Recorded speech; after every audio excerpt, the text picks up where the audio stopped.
Ce soir de printemps, elle est arrivée dans un village qu'elle connaissait bien. Les volets étaient déjà fermés et les cheminées fumaient. Sans hésiter, elle s'est dirigée sur la grande place. Elle a fait asseoir ses deux petits tout contre le mur de l'église.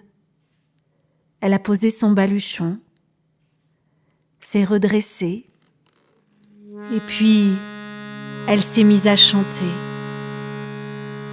De l'eine vie, guérons venir, un grand nombre de monde avant qu'il soit, viendrait venir. Tu verras mon cœur pendre, tu verras mon cœur pendu le long d'une croix blanche, tu verras ma tête couronnée avec des pignes blanches, tu verras ma tête couronnée avec des pignes blanches, tu verras mon côté percé avec un coup de lance, tu verras la mer surmontée et les poissons descendre, tu verras la mer surmontée et les poissons descendre. Loup-souris perdra sa clarté et la lune tout ensemble. Loup-souris perdra sa clarté et la lune tout ensemble. Qui la saura, qui la dira, grand jour d'indulgence. Qui la saura, qui la dira, grand jour d'indulgence.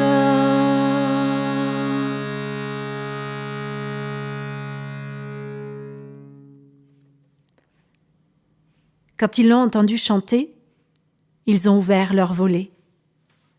Et tout de suite, ils l'ont reconnue. C'était elle, Nanette, la Nanette l'évêque, était chez eux, comme l'an passé à la même date. Ils sont sortis de leur maison, ils sont allés lui faire quelques aumônes, du pain, des pièces. Puis, ils sont retournés chez eux.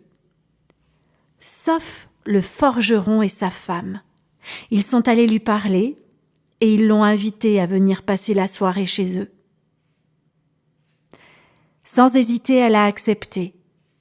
Elle a pris ses enfants dans ses bras, ramassé son baluchon, puis elle les a suivis jusque dans leur maison. La femme du forgeron a tiré le banc en arrière. Elle a invité Nanette et ses enfants à s'asseoir. Puis elle a préparé une bonne omelette. Et pendant que Nanette mangeait, la fille du forgeron est allée prévenir les voisins que Nanette était chez eux et que s'ils le voulaient, ils pouvaient venir passer la veillée. Ils ont accepté. Ils se sont rendus chez le forgeron. Ils se sont tous installés autour de la table. Ils ont discuté et la petite du forgeron a regardé Nanette. « Hé, Nanette, tu voudrais pas nous dire une histoire ?» Et Nanette, ce soir-là, a raconté. Il était une fois un bourgeois. Il avait un grand domaine.